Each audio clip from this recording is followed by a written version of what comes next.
Welcome, and thank you for joining us for another edition of Open Door, where we take a few minutes to sit down with different leaders of the Puerto Rico National Guard, in particular commanders, high-ranking commanders, and take advantage of their open door. Today, it is a pleasure for me to introduce to all of you Col Israel Romero, the commander of the Garrison Training Center of Puerto Rico. Sir. Hey, thank you, Paul. Happy to have you with us.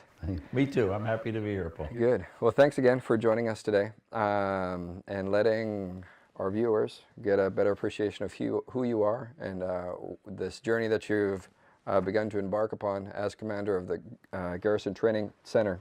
And as we were chatting before the show, you were explaining to me a little bit of the concept of the Garrison Training Center Command and how it relates to both Camp Santiago and Fort Allen. Could you explain that, please? Sure. Garrison Training Center Command is Joint Training Center at Camp Santiago, and it is also composed of Fort Allen.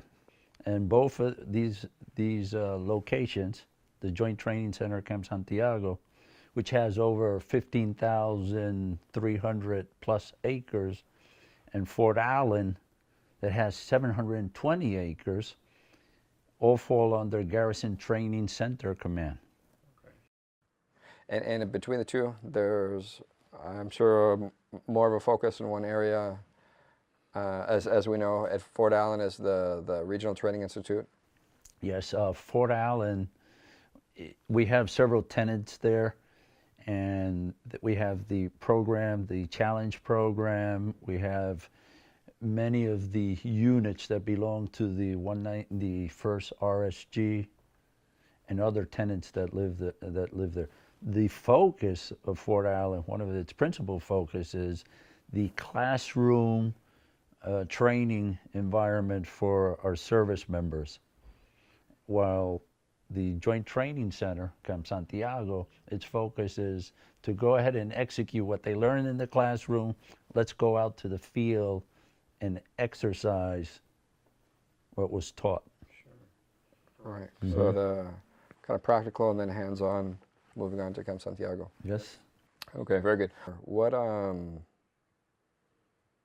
if we were to focus on Camp Santiago or either one, or as a whole, what, for those of you out there who haven't visited Camp Santiago or Fort Allen, sir, could you give an explanation of all the things that each has to offer?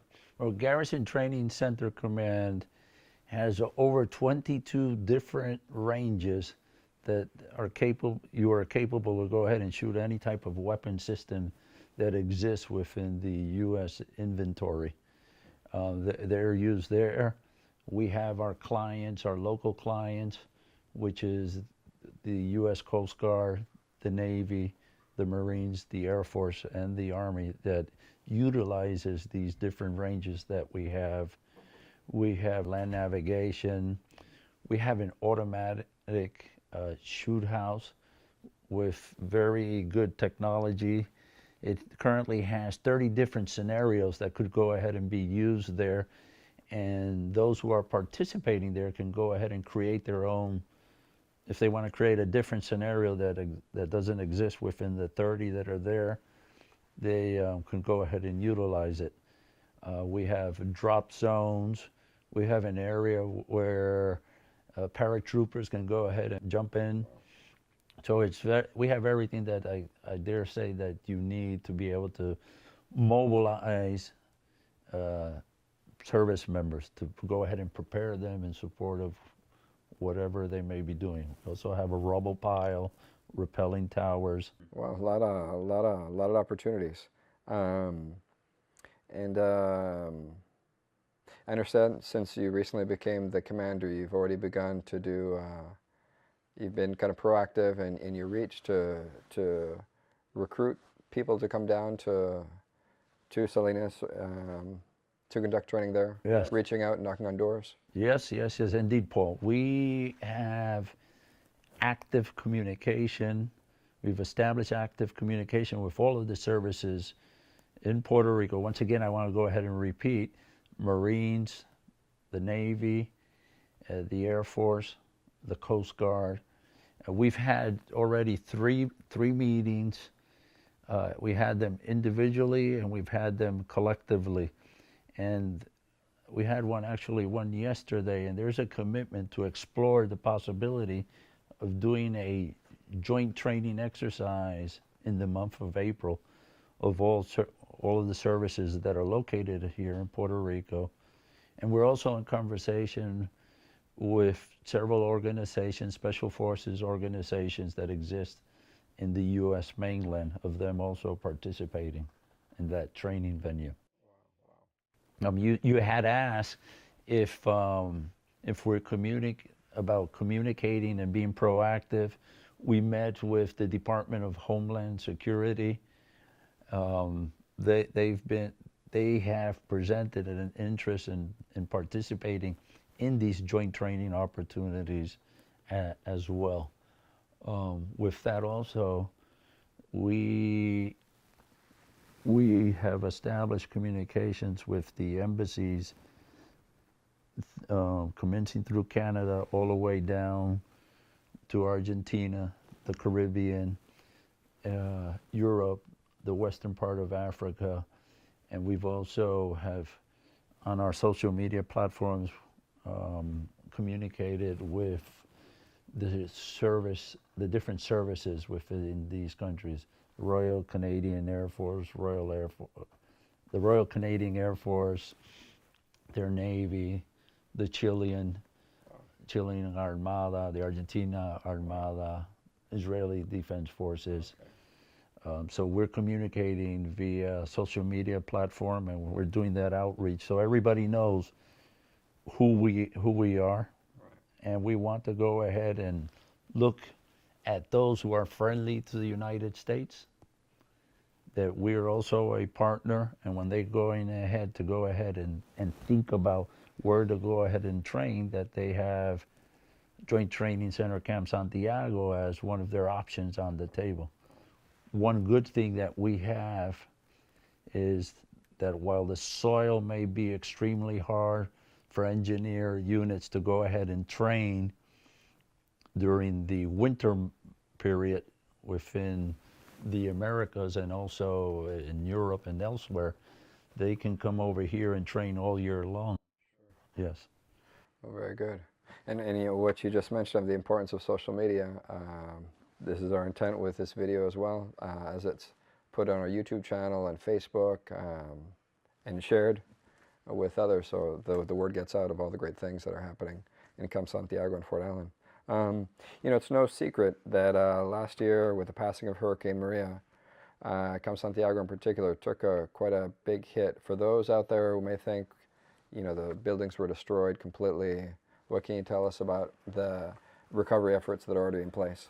Well, we took a significant hit, Paul, but we have 12,500 plus acres where service members can go ahead and train as soldiers, and you understand this. And after living in the field for over 100 days, we have the environment in which service members, and I say service members because we are a joint organization, that service members can go to the Joint Training Center and train there. Facilities, indeed, they were affected. Our friends in Washington are aware of that, and as everyone knows, and it was already put out in the media, there's over $550 million of construction projects that will be going into the facilities right now. Right. I was there just a few days ago and could see that some of the rooftops have already been replaced and some of the buildings that are used for training. So action's being taken. We have been very aggressive in moving forward. We understand that there are certain bureaucratic actions and some actions that will go ahead and take time. We're aware of that, but we're working as facilitators, and we're not sitting and waiting for things to occur. We're being very proactive. I can tell you the Garrison Training Center Command staff, we are regularly in contact here within San Juan, talking to the CFMO office, talking to the State Affairs office, to USPFO. on actions that need to occur. So we're doing business. We're receiving service members, and we're moving forward. Right now we have over 700 service members that are this week at the training center. As a leader and someone who's commanded at various levels, what advice would you give to those young leaders out there at the company level, even at the battalion command level, or maybe even at the platoon level, when they do their training plans? How should they be looking at the Garrison Training Center to maximize the training potential? Well, for junior leaders, captains, majors, everyone needs to go to the field. No more armory, and I'm going to go ahead and promote that wherever I have the opportunity. Service members need to go to the field. That is the training environment in which service members learn what they learn in that classroom environment, what they learn in that video class that they may have taken, that online class. They need to go over there and have hands-on training, and the only way you do that is in the field. Oh, very good. You know, as we bring this episode to a close, what vision or goals do you have for the Garrison Training Center, such that when people look back 10 years from now and remember when Colonel Romero was the commander, what will they most remember of the things that you implemented or changed or achieved? Well, right now we're in the process of, we have an ongoing revolution, as General Cruz said, hey, Israel, I want you to go ahead and create a revolution as you've been characterized. We already started that revolution. When you have that for the first time ever, all of the services have been meeting 2 times, 3 times in a month. I haven't been there for 2 months yet, and we've already met separately and collectively. We've already met at least 6, 7 times. Wow. Okay? Between separately with the individual service and myself, and collectively as a group. And there's a commitment on behalf of all of the service to say, we will train together here. We will go ahead and show the world what right looks like. The joint environment was sleeping and now has become awake very aggressively. I take great pride that those who sat at the table with me, that they said, hey, you know, this is unprecedented. There was Chief Capo from the Air National Guard. Chief Capo says, this hasn't happened in at least 25 years. Wow. And able to go ahead and mobilize all of the services and they all being committed at the table say, hey, we will do joint training exercises regularly. Wow. That's already a major success. Well, wonderful. I think that's a great note for us to bring this to a close. Sir, thank you very much for your time, and I look forward to seeing great things continue in Garrison Training Center. Thanks, sir. All right. Take care. Bye-bye. Thank you.